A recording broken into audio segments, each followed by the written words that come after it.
बचपन में जब सुष्मिता सेन या लारा दत्ता को देखते थे तो सोचते थे कि ये इतनी ब्यूटीफुल, कुछ स्पेशल लोग होते हैं जो ये स्पेशल सपने देखते हैं, कुछ बहुत बड़े सपने देखते हैं। मेहनत के साथ मैंने बहुत सारे फेलियर्स भी देखे, बहुत रिजेक्शंस के बाद मैं फाइनली ये टाइटल अर्न कर पाई हूँ। बस अब ये मेरा सपना है कि मैं झारखंड को बहुत खूबसूरती के साथ नेशनल लेवल पे प्रेजेंट कर सकूँ।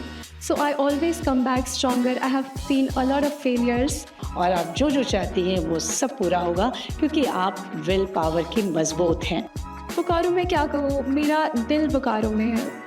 मुझे लगता है कि लड़कियों का फाइनेंशियली इंडिपेंडेंट होना बहुत ज़्यादा ज़रूरी है। झारखंड में मानसून सबसे ज़्यादा खूबसूरत लगता है और खूबसूरत के साथ यहाँ सबसे ज़्यादा सेफ्टी भी है मानसून के टाइम। आप जा रहे हैं मिस यूनिवर्स इंडिया में झारखंड को रिप्रेजेंट करने और आप पहली विवाहित महिला हैं। Is my biggest cheerleader. मुझे घर वाली फीलिंग आती है झारखंड से, क्योंकि मेरा ये घर है।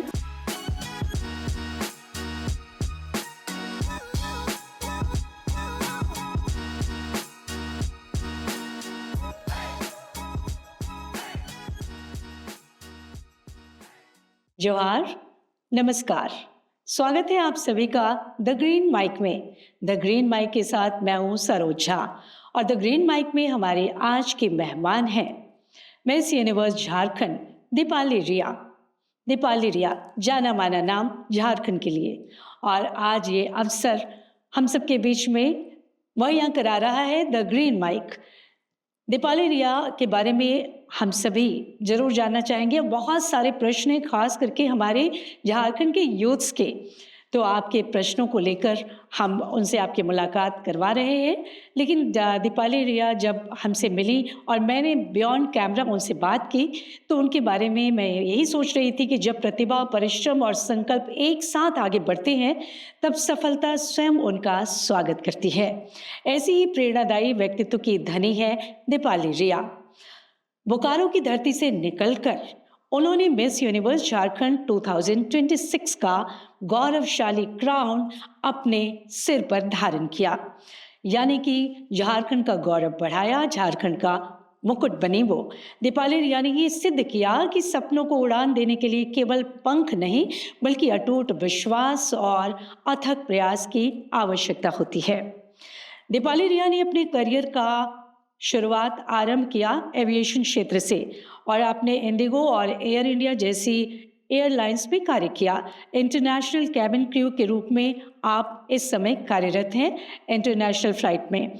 और अब बगैर देरी किए हम जल्दी से आपकी मुलाकात करवाते हैं दीपाली रिया से। हमारे स्टूडियो में आ चुकी हैं, तो दीपाली रिया आपका बहुत बहुत स्वागत है द ग्रीन माइक में।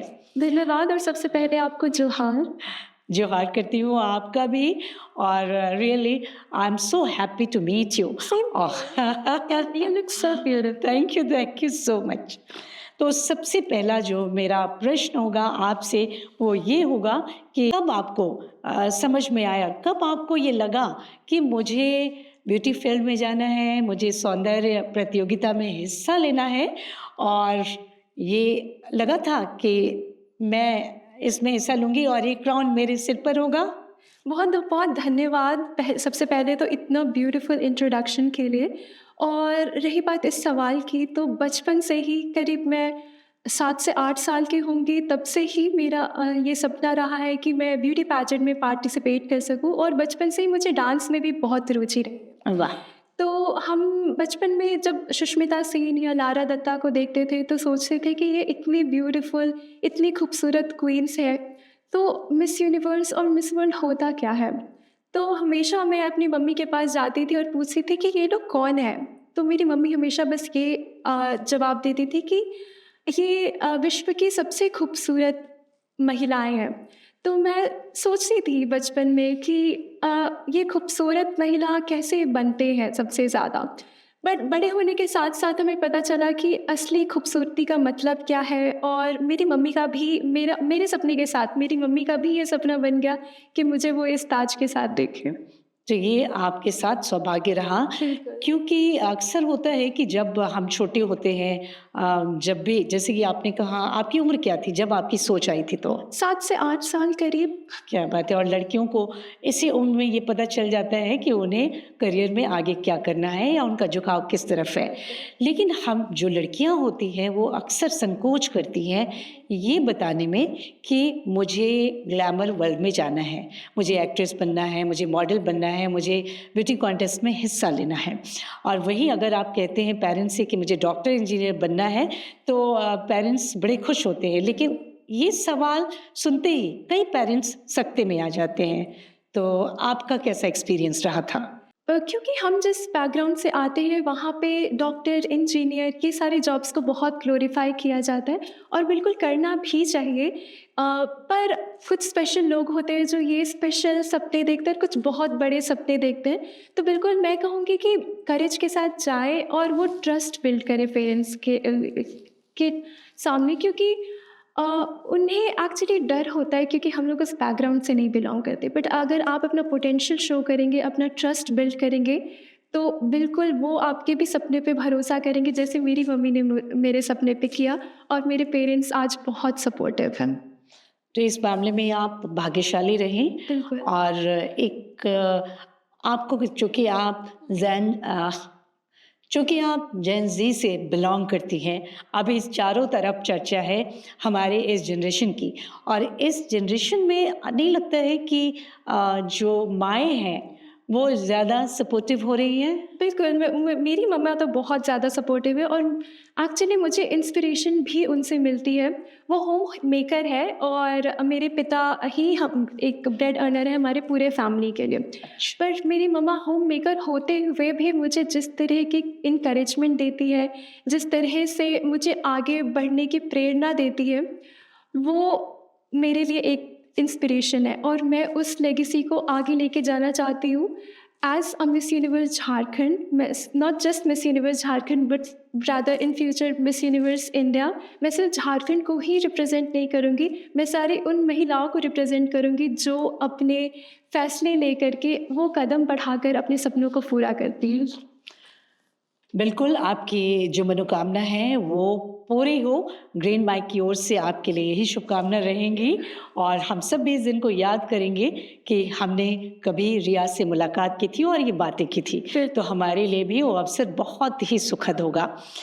और अब आपसे मैं जानना चाहूँगी कि आज मिस यूनिवर्स झारखंड के नाम से पहचाने जाने पर आपको कैसा महसूस होता है? ये सिर्फ गर्व की ही बात नहीं है, मेरे लिए एक बहुत बड़ा ऑनर है। मैं इस टाइटल के लिए compete करने के लिए बहुत सालों से मेहनत करती आई हूँ। बहुत मेहनत के साथ मैंने बहुत सारे फेलियर्स भी देखे, बहुत रिजेक्शंस के बाद मैं फाइनली ये टाइटल अर्न कर पाई हूँ। और बस अब ये मेरा सपना है कि मैं झारखंड को बहुत खूबसूरती के साथ नेशनल लेवल पे प्रेज़ेंट कर सकूँ। अच्छा, यहाँ तक पहुँचने के दौरान जब तक आपको ये क्राउन नहीं मिला था, उससे पहले उस बीच का स्ट्रगल कैसा रहा था आपका? बहुत ही ऐसा रोलर कोस्टर जर्नी रही है मेरी, ऊपर नीचे। बिकॉज़ बहुत टाइम ऐसा होता है कि बहुत ओवरवेलमिंग फ़ील होने लगता है, बहुत टाइम ऐसा होता है कि अब मेरे से शायद नहीं हो पाएगा, कई बार डाउट्स आते हैं। बट मेरा ऐसा एटीट्यूड है कि I am very resilient, so I always come back stronger. I have seen a lot of failures, बहुत सारे रिजेक्शंस देखे, बट वो डिफ़ाइन नहीं करता है कि आप कहाँ तक पहुँचोगे। आपका प्रयास, आपकी मेहनत और आपका पोटेंशियल डिफ़ाइन करता है कि आपका फ्यूचर क्या होगा। सो मैं हमेशा उस लेसन्स के साथ आगे बढ़ती हूँ। यानी कि आपकी दृढ़ इच्छा शक्ति ने यहाँ तक पहुँचाया और आप जो चाहती हैं वो सब पूरा होगा, क्योंकि आप विल पावर की मजबूत हैं। तो इन सब दौर से गुजरते हुए जब आपने हर एक के लिए, जैसे कि क्राउन जब आपके सर पर सजता है तो लोगों को लगता है कि अरे वाह, लेकिन उसके पीछे बहुत आसान नहीं होता है। लेकिन उस दौरान घबराना नहीं है, अपने आप को बनाए रखना है, अपना काम करते जाइए। बोकारो स्टील सिटी की बात करें, चूँकि आप वहीं से आपकी पढ़ाई लिखाई सब कुछ हुआ, तो आप बोकारो के बारे में, चूँकि हमारे झारखंड का बहुत ही झारखंड का समृद्ध ज़िला है बोकारो। तो बोकारो के बारे में और अपने बचपन के बारे में हमें कुछ बताइए। मेरा बचपन बहुत खूबसूरत रहा है बोकारो में। मेरी स्कूलिंग नर्सरी से लेकर के क्लास 12th तक मेरी बोकारो में ही हुई है, जीजीपीएस बोकारो सेक्टर 5 से। और मेरा बचपन ऐसा रहा है कि मुझे डांस में हमेशा से बहुत रुचि रही है, तो बोकारो वासी भी मुझे वो डांस के लिए बहुत जानते थे। और बोकारो ऐसा शहर है कि वो पूरे नेशन को कंट्रीब्यूट करता है, बिकॉज स्टील, हमारे मेजर स्टील प्लांट्स बोकारो में स्थापित हैं। और बोकारो में क्या कहूँ, मेरा दिल बोकारो में है। कोई एक बात जो आपको अभी भी, चूँकि आप तो पूरी दुनिया घूम रही हैं, तो वो होता है ना कि जहाँ हमारी पैदाइश होती है, वो हमेशा अपनी ओर खींचता है, तो वहाँ की कोई बात जो हमेशा आपको याद आती रहती है? बोकारो में मेरा बचपन बहुत ही खूबसूरत बीता। और सबसे पहला तो मैं जब ट्यूशन जाया करती थी, तो मैं अपने दोस्तों के साथ सेक्टर 4, आप सभी जानते होंगे, सभी का स्पॉट है वो, फेवरेट स्पॉट, ताकि वो मोमोज और पानी पूरी खा सके। तो मेरी सबसे फेवरेट मेमोरी वही है, क्योंकि अभी मैं डाइटिंग पे हूँ, तो मेरे लिए बहुत मुश्किल है वो याद करना। अच्छा, यानी अपनी ओर खींचता भी है लेकिन रोकता भी है। जब बोकारो की बात चल रही है, तो बोकारो स्टील सिटी की बात करें तो वहाँ की कोई ऐसी जगह जो जहाँ आप बार-बार घूमने के लिए जाना चाहेंगी? सेक्टर 4, वही सेम। सेम, हाँ। वहीं पे जाना चाहेंगी। और अब बात करती हूँ कि आप 2 बिल्कुल अलग दुनिया से जुड़ी हुई हैं।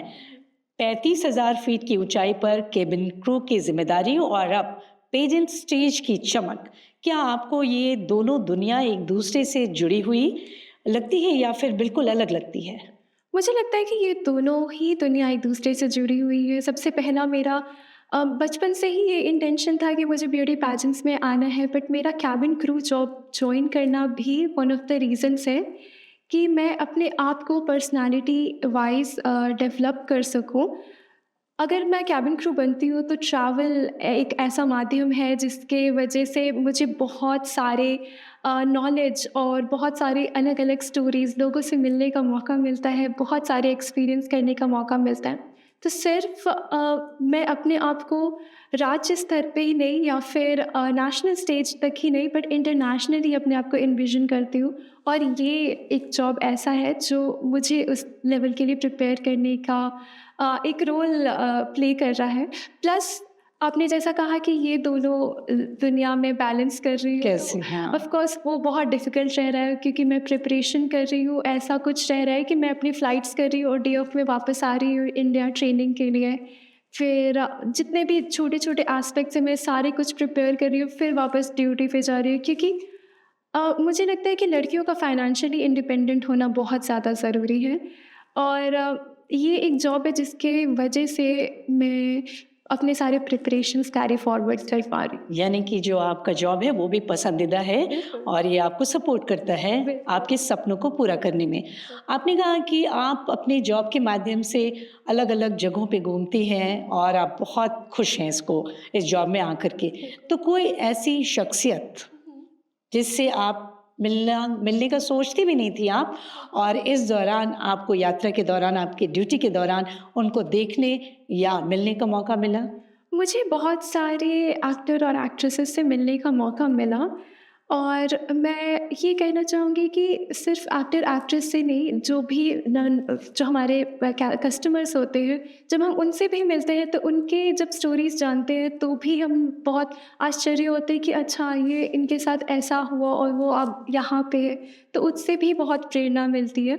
मैं कहूँगी सबका स्टोरी जो है वो बहुत ही स्पेशल होता है, और ये कैबिन क्रू की जर्नी की वजह से मुझे सारे लोगों से वो सुनने का भी मौका मिलता है, और बहुत सारे नॉलेज भी गेन करने का। और कहीं न कहीं आपको बहुत मज़बूत भी बनाता है कि अगर सुखी हूँ तो मैं अकेली नहीं हूँ, दुखी हूँ तो मैं अकेली नहीं हूँ। बिल्कुल। और आपके जो अपने सपने पूरे करने, आगे का रास्ता अख्तियार करना है, उसमें भी ये आपके लिए सहयोगी का काम करता है। जब आप छोटी थी तो बोकारो और रांची, जब आप बोकारो में होते हैं तो रांची जाना भी एक सपना होता है। बिल्कुल। और अब अभी इस समय जब आप रांची आ रही हैं, जा रही हैं, अब तो पूरे झारखंड का कोना-कोना आप घूम रही हैं, तो अभी आपको ये दोनों के प्रति आपका नज़रिया कैसा लगता है? मुझे लगता है कि झारखंड का अलग-अलग जो भी सिटीज़ है वो बहुत अलग-अलग है। येट स्टिल जो कितनी यूनिटी है और एक परफेक्ट बैलेंस और एक परफेक्ट मिक्स है। मेरा भी सपना रहा था रांची जाने का, बट मेरा वो सपना पहली बार पूरा हुआ जब मैंने कॉलेज में एडमिशन लिया। सो मेरा कॉलेज ज़ेवियर्स रांची रहा है अच्छा। और मैं वहाँ 3 साल रही हूँ। बहुत ब्यूटीफुल मेमोरीज़ बनाए। जैसा बोकारो था वही घर जैसा रांची में भी लगता है। और जहाँ भी मैं झारखंड में जाती हूँ मुझे वही फ़ील होता है कि मैं अभी घर आ गई हूँ। आप बोकारो में पली बढ़ी, झारखंड में पली बढ़ी और झारखंड में पली बढ़ी होने के बाद आप इतनी कम उम्र में पूरी दुनिया घूम रही हैं। तो कभी आपको ऐसा लगा क्या कोई व्यक्ति ऐसा मिला या कहीं पर आपको ये फ़ील हुआ कि नहीं लोगों की गलतफ़हमी है झारखंड और झारखंड के लोगों के प्रति, ऐसा कुछ आपने सुना क्या?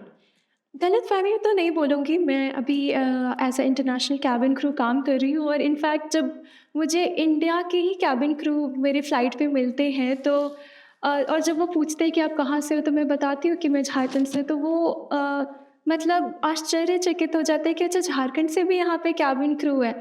तो कुछ नेगेटिव तो नहीं, बट वो लोग ऐसे सरप्राइज़ होते हैं कि झारखंड की भी एक लड़की यहाँ पे केबिन क्रू है। और क्योंकि ज़्यादातर वहाँ पे जो भी लड़कियाँ या फिर लड़के हैं वो मेट्रो सिटीज़ के हैं, जैसे दिल्ली, मुंबई यहाँ के लोग हैं। पर झारखंड के वहाँ पे बहुत ही मुझे लगता है कि पहली बार वो मिलते हैं तो वो ऐसा सरप्राइज़ होते हैं। तो ऐसा कुछ मिसकंसेप्शन तो नहीं, बट बस यही एक एक्सपीरियंस रहा है मेरा। और जब आप बताती हैं कि मैं झारखंड से हूँ, तो लोग कितनी देर लगाते हैं कि झारखंड को पहचानने में? नहीं, नहीं, झारखंड तो लोग जानते हैं बिल्कुल।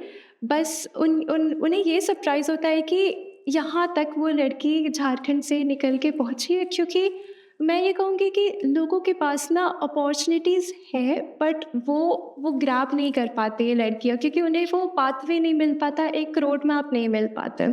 तो मैंने अपना रास्ता वहाँ तक खुद बनाया है और मैं चाहूँगी कि जो भी लड़कियाँ सपना देखती है कैबिन क्रू बनने का या जो भी बड़े सपने देखती है उन्हें अपना रास्ता खुद बनाना पड़ेगा, जैसे बैकग्राउंड से हम लोग आते हैं वहाँ से।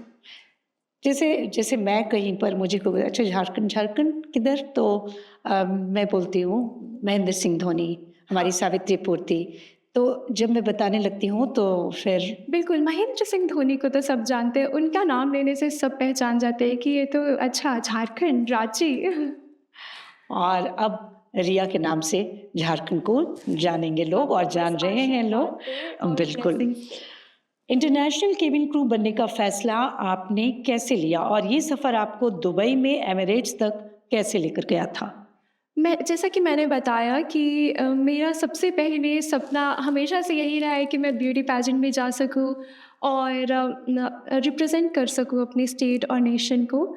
तो मेरे मन में भी यही थॉट आया कि हम लोग प्रिविलेज बैकग्राउंड से नहीं आते हैं, तो फाइनेंशियल इंडिपेंडेंस बहुत ज़रूरी है ताकि मैं अपने सपनों को भी परस्यू कर सकूं।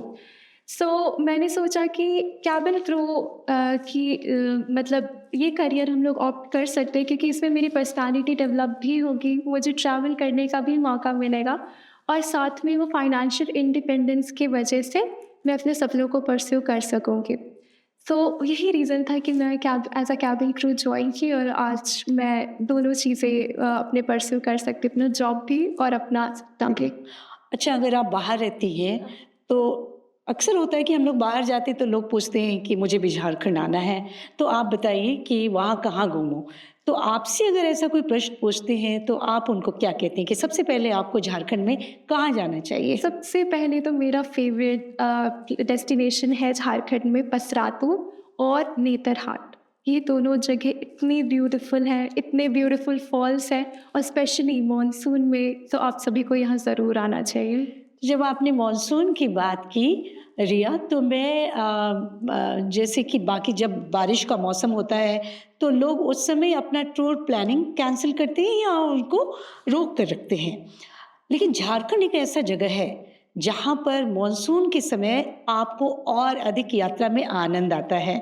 तो इस पर आपका क्या नज़रिया है? कैसे हमारे जो पूरे वर्ल्ड के लोग हैं वो बारिश में मॉनसून के सीज़न में कैसे झारखंड का आनंद लें? कैसे आप इसको डिफ़ाइन करती हैं? मैं कहूँगी कि यहाँ झारखंड में मॉनसून सबसे ज़्यादा खूबसूरत लगता है और खूबसूरत के साथ यहाँ सबसे ज़्यादा सेफ्टी भी है मानसून के टाइम पे।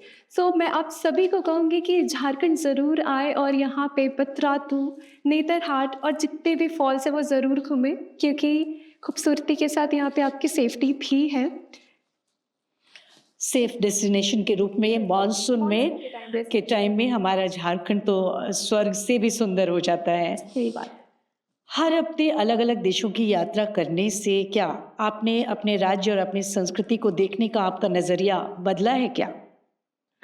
इनफैक्ट मैं और ज़्यादा जुड़ चुकी हूँ अपनी संस्कृति से, क्योंकि मैं जब सारे लोगों के कल्चर्स, मतलब जितने भी कंट्रीज़ में जाती हूँ या जितने भी डेस्टिनेशंस पे जाती हूँ, सबके कल्चर में देखती हूँ और मुझे बस यही समझ आता है कि सबके कल्चर ना वो वैल्यूज़ सिखाते हैं।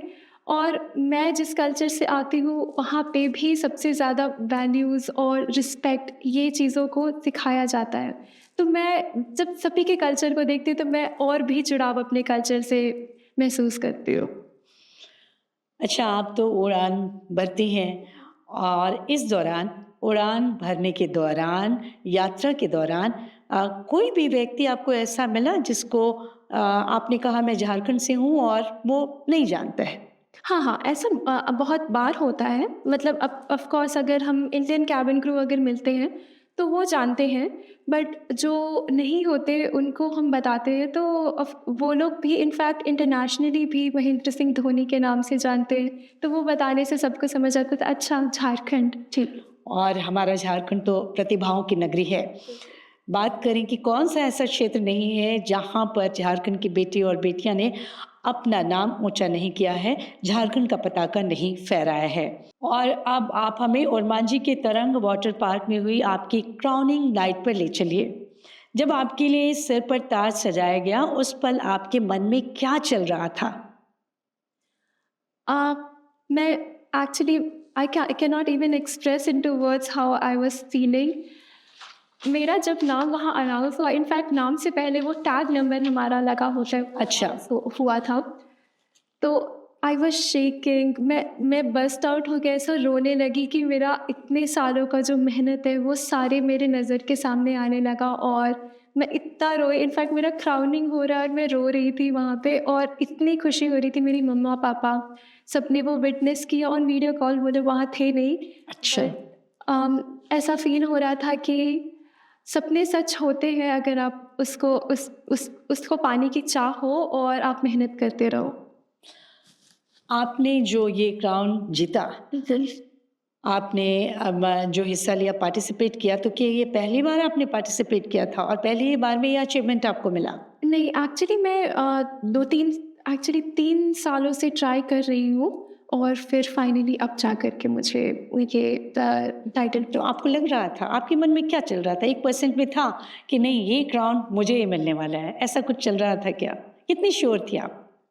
सी कंपटीशन बहुत ज़्यादा डिफ़िकल्ट होता है, बट मुझे क्या था ना कि मुझे अपनी परफॉर्मेंस पे फोकस करना था और मुझे अपना बेस्ट देना था।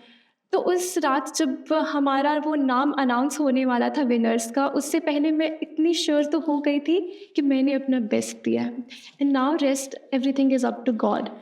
सो मैं उसी पे डिपेंडेंट थी, मैं सरेंडर कर चुकी थी कि मैंने अपना बेस्ट दे दिया है, अब सब और आगे जो भगवान पर है। आपने सिर्फ मुख्य खिताब ही नहीं जीता, बल्कि आपने best smile, best ramp walk और बेस्ट पर्सनल इंटरव्यू जैसे सम्मान भी आपको मिले। तो इसमें आपको सबसे बेहतरीन कौन सा सेगमेंट लगा? Personal interview, because personal interview सबसे डिफ़िकल्ट होता है और अगर उसका टाइटल मिला है तो फिर ये मेरे लिए भी बहुत बड़ी बात है। निश्चित रूप से। रिया, आपने बताया कि आप बहुत अच्छी डांसर भी हैं और राज्य स्तर की नृत्यांगना हैं आप। तो ये नृत्यांगना होना और मिस यूनिवर्स झारखंड में पार्टिसिपेट करना, तो वहाँ ये आपको कितना सपोर्ट मिला इसका? मुझे लगता है बहुत ज़्यादा इसका कंट्रीब्यूशन रहा है, क्योंकि डांस की वजह से मेरे बॉडी लैंग्वेज, मेरा एक्सप्रेशन, ये सब सारे एस्पेक्ट्स पे काम हुआ है और वो बहुत कंट्रीब्यूट किया है मेरे रैंप वॉक पे, मेरे ऑन स्टेज प्रेजेंस पे। सो डांस का तो बहुत बड़ा कंट्रीब्यूशन रहा है। पेजेंट की वो कौन सी सच्चाई है जो कैमरे पर कभी दिखाई नहीं देती और वो कठिन और कम ग्लैमरस हिस्सा क्या है? मैं कहूँगी जितनी मेहनत लगती है ना इस टाइटल को जीतने के लिए, या फिर वो कंपटीशन में जो जर्नी होती है वो लोगों तक नहीं पहुँच पाती है।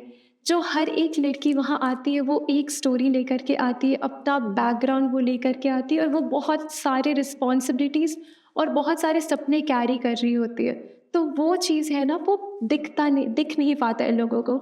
जो लास्ट अचीवमेंट होता है वो लोगों तक पहुँच पाता है, बट जितने फेलियर्स और जितने हार्ड वर्क वो फेस करके आती है वो नहीं दिख पाता। सो मैं चाहूँगी कि ये जो स्टेज है वो एक मौका देता है कि वो अपनी स्टोरी बता सके, सिर्फ अपनी ही नहीं, बाकी भी उनकी जो सिस्टर्स रही है वहाँ, उनकी भी स्टोरी रिप्रेजेंट कर सके। तो ये एक पार्ट है जो लोगों तक नहीं पहुँच पाता। दीपाली, अपने दर्शकों को मुझे बताती हुई खुशी हो रही है कि आपकी कल की फ्लाइट है, आप जा रहे हैं मिस यूनिवर्स इंडिया में झारखंड को रिप्रेजेंट करने, और आप पहली विवाहित महिला हैं।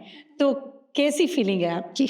मैंने कभी नहीं सोचा था ये, बट अब मेरा ये विज़न है कि मैं इंडिया को रिप्रेजेंट करने वाली मिस यूनिवर्स के स्टेज पे दूसरी विवाहित महिला बनूं, क्योंकि इंडिया को, बहुत लोगों को ये नहीं पता है कि इंडिया को पहली महिला ने रिप्रेजेंट किया था 1952 में, अच्छा। इंद्रानी रहमान, और वो शादीशुदा थी और 2 बच्चों की माँ भी थी।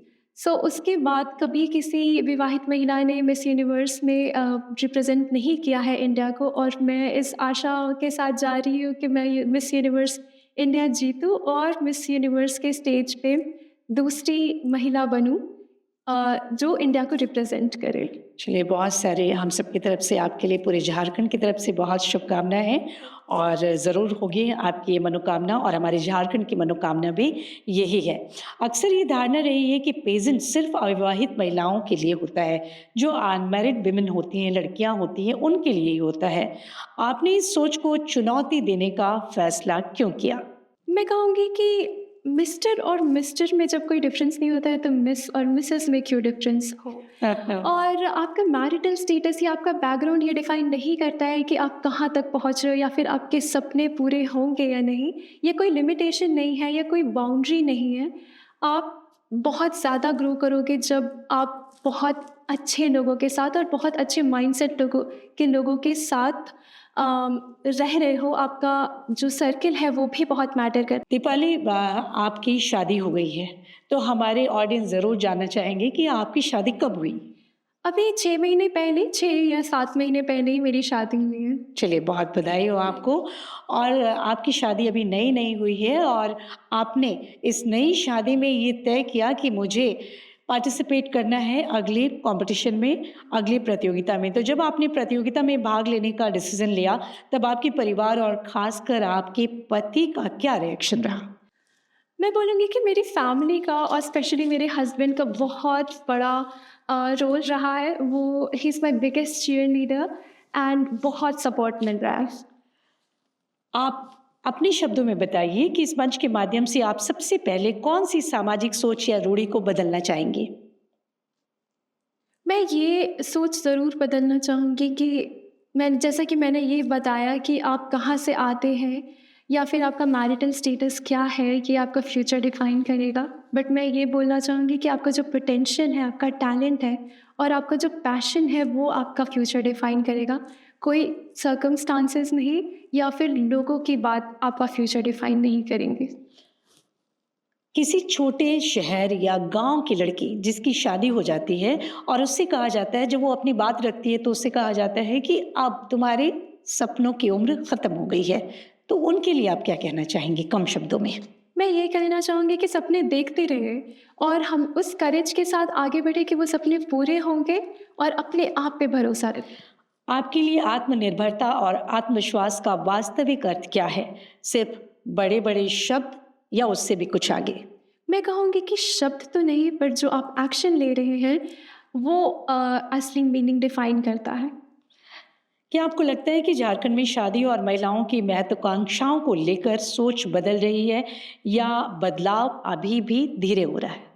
ये सवाल पूछा जा रहा है, इसका मतलब यही है कि बदलाव अभी भी धीरे हो रहा है।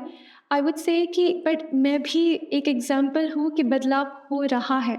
सो हम ये फ्यूचर को बिल्कुल पॉजिटिवली देख रहे हैं कि बिल्कुल इन फ्यूचर ये बदलाव कम्प्लीटली हो जाएगा। मुझे भी ऐसा लगता है। आप झारखंड की जनजातीय कला, संस्कृति और विरासत को वैश्विक स्तर पर पहचान दिलाना चाहती हैं। हमारी बातचीत में आपने कई बार कहा, और ऐसी कौन सी चीज़ है जिसे आप चाहती हैं कि दुनिया झारखंड के बारे में ज़रूर जाने और ज़रूर देखे? मैं कहना चाहूँगी कि बहुत कम लोगों को पता है कि तसर सिल्क जो झारखंड की बहुत खूबसूरत साड़ी है, और हाल ही में बगई सिल्क को जीआई टैग मिला है। तो मैं ये लोगों तक पहुँचाना चाहूँगी कि ये साड़ियों को ज़रूर एक्सप्लोर करें। रिया, दीपाली, रिया, हमारा झारखंड पूरे विश्व में लोगों के लिए आकर्षण का केंद्र है, क्योंकि यहाँ 32 जनजातियाँ निवास करती हैं। तो ऐसे में झारखंड को टूरिज्म की दृष्टि से, पर्यटन की दृष्टि से आप कैसे हम अपने झारखंड को रिप्रेजेंट करेंगी? कैसे लोगों से क्या कहना चाहेंगी? मैं ये कहना चाहूँगी कि आप यहाँ हमारे नेशन में आपको बहुत सारे इंडिजिनस कम्युनिटी मिलेंगे, बट एक्चुअल रियल ऑथेंटिक आपको कम्युनिटी झारखंड में ही मिलेगी, और उनका कल्चर और उनका लाइफस्टाइल एक्सपीरियंस करने का मौका आपको झारखंड में ही मिलेगा। अगर आपको सिर्फ एक मंच मिले, एक इंटरव्यू, एक भाषण या एक सोशल मीडिया पोस्ट जिसके माध्यम से आपको पूरी दुनिया के सामने झारखंड पर्यटन की कहानी बतानी हो, तो आप कौन सी कहानी सुनाना चाहेंगे? मैं झारखंड के रेजिलियंस की कहानी बताना चाहूँगी, क्योंकि इनफैक्ट मैंने अपने स्टेट लेवल पे भी अपने नेशनल कॉस्ट्यूम के माध्यम से, जब हमारा कल्चरल राउंड हुआ था उसके माध्यम से फूलों और जानों की लेगेसी को दर्शाया था। उसके साथ हमारे झारखंड के नेचर, वाटरफॉल और सोहराई आर्ट को दर्शाया था। और मैं ये कहना चाहूँगी कि आप लोग ज़रूर हमारा नेशनल कॉस्ट्यूम का कंपटीशन देखें जो कुछ दिनों में होने वाला है यूट्यूब पे लाइव। मैं वहाँ झारखंड को बहुत ही खूबसूरत के साथ और एक ऑनर के साथ रिप्रेजेंट करने वाली हूँ, तो मुझे आप सभी के सपोर्ट की बहुत ज़रूरत होगी। जब आप उड़ान भरती हैं, पूरी दुनिया घूमती हैं, जब हम अपने घर में होते हैं तो हमारी ख्वाहिश होती है कि मैं पूरी दुनिया घूमूं, और कई बार हम सुनते हैं कि मैं तो बाहर ही रह जाऊंगी, मैं जब जाऊंगी। जब हम बच्चे होते हैं तो आपको घूमते हुए कितना खींचता है झारखंड आपको, और क्यों खींचता है? मुझे घर वाली फीलिंग आती है झारखंड से, क्योंकि मेरा ये घर है, और मैं हर एक मौका ढूंढती हूँ कि अच्छा मुझे छुट्टी मिल जाए, मैं वापस झारखंड जाऊँ, फिर मैं वापस अपनी ड्यूटी पे जाऊँ। तो मेरा हमेशा से ही झारखंड के टुवर्ड्स इतना झुकाव रहा है, क्योंकि वो घर।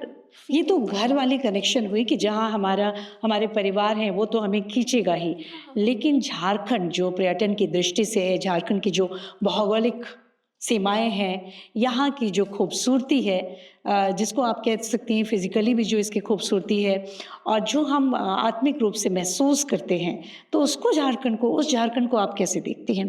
मैं कहूँगी कि झारखंड कितना समृद्ध है आपकी नज़र में? मैं कहूँगी कि बहुत ज़्यादा समृद्ध है, और प्लस यहाँ का जो नेचर है सबसे ज़्यादा वो हमें घर वाली फीलिंग देता है। इसलिए नहीं कि मेरा घर है यहाँ पे, इसलिए क्योंकि यहाँ पे आप एक फ्रेश और एक सारी थकान मिट जाने वाली यहाँ पे आपको फीलिंग आएगी जैसे ही आप झारखंड आते हो, तो इस वजह से। क्या झारखंड की कोई खास हस्तकला, त्योहार, परंपरा जिसे आप अपनी सार्वजनिक पहचान का हिस्सा बनाकर दुनिया तक ले जाना चाहेंगे? सरहुल। दीपाली, रिया, जब आप मिस यूनिवर्स इंडिया 2026 की तैयारी कर रही हैं, तो राष्ट्रीय मंच पर झारखंड की पहचान को किस तरह प्रस्तुत करने की योजना बना रही हैं आप? जैसा कि मैंने बताया कि मैं झारखंड के हर एक एस्पेक्ट को वहाँ दर्शाने वाली हूँ। नेचर, टूरिज़्म, आर्ट, कल्चर, सब कुछ। मैं यहाँ की जो यूनिकनेस है मैं वो दर्शाने वाली हूँ नेशनल स्टेज पे। तो मैं आप सभी को कहूँगी कि ज़रूर हमारा वो लाइव देखें जो मिस यूनिवर्स इंडिया का होने वाला है, और ये सारे अपडेट्स आपको इनके चैनल से मिलते रहेंगे। हमारा झारखंड अद्भुत अनुभव की अलौकिक धरती। यहाँ की धरती में बहुत सारी खुशबू हैं। यहाँ के जलप्रपात, यहाँ के पशु पक्षी, यहाँ की हरियाली, जंगलों और जनजातीय संस्कृति से समृद्ध है हमारा झारखंड। यदि आपको झारखंड पर्यटन की ब्रांड एम्बेसडर बनने का अवसर मिले, तो आप किस स्थान से इसकी शुरुआत करना चाहेंगे? मैं बोकारो, मेरे घर से बोकारो स्टील सिटी से स्टार्ट करना चाहूँगी, और वहाँ से वो एम्बेसडर की जर्नी स्टार्ट करना चाहूँगी। अक्सर झारखंड की पहचान केवल खनिज संपदा तक सीमित हो गई है, क्योंकि पुराने समय से और हमारा झारखंड समृद्ध है। लेकिन क्या आप चाहेंगे कि देश झारखंड को किसी और किस नई पहचान से जाने? जैसा कि मैंने सिल्क तुसर सिल्क और बगई सिल्क के बारे में बताया कि उन्हें जीआई टैग मिला हुआ है। प्लस हमारा जो आर्ट है, सोहराई आर्ट और हमारी जो फेस्टिवल्स है, इतने रिच है, इतने ब्यूटीफुल है, तो मैं वो सब कुछ रिप्रेजेंट करना चाहूँगी। क्या आपको लगता है कि झारखंड की लोक संस्कृति, जनजातीय कला, हस्तशिल्प और पारंपरिक नृत्यों को वैश्विक मंच तक पहुंचाने के लिए और अधिक प्रयास करने की ज़रूरत है? ज़रूरत तो है ही, लेकिन इसमें आपके जैसे युवाओं की क्या भूमिका हो सकती है? अ, झारखंड ऐसा राज्य है जो 25 साल 25 इयर्स यंग है और यूथ का बहुत बड़ा कंट्रीब्यूशन है आर्ट और कल्चर को प्रमोट करने के लिए। जैसा कि मैंने बताया कि आपको रियल और ऑथेंटिक इंडिजिनियस कम्युनिटी और कल्चर आपको झारखंड में ही देखने को मिलेगी। तो बिल्कुल यूथ का बहुत बड़ा कंट्रीब्यूशन होगा, जैसा मैंने और युवा शक्ति चाहे तो क्या नहीं कर सकते हैं। कुछ भी कर सकते। आपकी दृष्टि में झारखंड की सबसे बड़ी ताकत क्या है? यहाँ के प्राकृतिक संसाधन, संस्कृति, युवा शक्ति या कुछ और कौन सी चीज़ें? मैं कहूँगी ये सब कुछ झारखंड की सबसे बड़ी स्ट्रेंथ है, क्योंकि हम रिच है कल्चर में, हम रिच है मिनरल्स में, हम रिच है वैल्यूज़ में और टूरिज्म में। तो मैं चाहूँगी ये झारखंड की ये सारे एस्पेक्ट्स ग्लोबलाइज हो, दुनिया तक पहुँचे। यदि आपको पूरे विश्व में, पूरे दुनिया के सामने अगर 1 मिनट में झारखंड को रिप्रेजेंट करना हो, तो आप क्या कहेंगी? जैसा कि मैंने बताया था कि मैं रेजोनेंट वर्ड का यूज़ करूँगी। जैसे हमारी हिस्ट्री रही है, भगवान बिरसा मुंडा, फूलो झानो, ये सिर्फ एक लेगेसी क्रिएट किए हैं एज अ रेजिलिएंट स्टेट ही नहीं, बट विमेन एम्पावरमेंट के क्षेत्र में भी और नेचर मिनरल, जैसा कि झारखंड जाना जाता है और हर एक क्षेत्र में झारखंड के लोग बहुत ही अच्छा करते हैं। दीपाली रिया, आपसे बहुत सारे और बातें करने का मन है। बहुत सारी बातें, मुझे लगता है कि समय पता नहीं कितनी देर बातें करूँ आपसे, बहुत सारे प्रश्न हैं। लेकिन अब हम सब आ पहुँचे हैं उस पड़ाव पर जब आपसे फटाफट 5 रैपिड फायर क्वेश्चन आपके लिए हैं और आप इनका जवाब देंगी। झारखंड का एक ऐसा व्यंजन जिसके बिना आप रह नहीं सकती हैं? डोसा। आयल सीट या window seat? Window seat. Ranchi के लिए एक शब्द? खूबसूरती। मंच पर जाने से पहले आपका कॉन्फिडेंस रिचुअल क्या होता है? भगवान को याद करना। झारखंड का ऐसा कौन सा त्योहार है जिसे हर बारी व्यक्ति को जीवन में कम से कम एक बार जरूर एक्सपीरियंस करना चाहिए? सर, दीपाली, आपकी कल की फ्लाइट है जहां आप मिस इंडिया यूनिवर्स को रिप्रेजेंट करने जा रही हैं, तो हमारे दर्शकों से क्या कहना चाहेंगे आप? मैं ये कहना चाहूँगी कि अपनी झारखंड की बेटी को आगे बढ़ाएं और ये वोटिंग लिंक आपको डिस्क्रिप्शन में मिल जाएगी और मुझे हमारे राज्य को वोट दे, ताकि हम राज्य का नाम, झारखंड राज्य का नाम इंडिया लेवल पे और इंटरनेशनल लेवल पे रोशन कर सकें। थैंक यू दीपाली रिया। तो दर्शकों, द ग्रीन माइक में आज हमारी गेस्ट थी, आज हमारी अतिथि थी मिस यूनिवर्स झारखंड 2026 दीपाली रिया, और इनसे हमारी विशेष बातचीत हुई। लेकिन बातों का सिलसिला थमेगा नहीं, फिर से वापस हमारे द ग्रीन माइक में दीपाली रिया और भी बहुत सारे अचीवमेंट्स के साथ होंगी। तब तक के लिए जोहार, नमस्कार।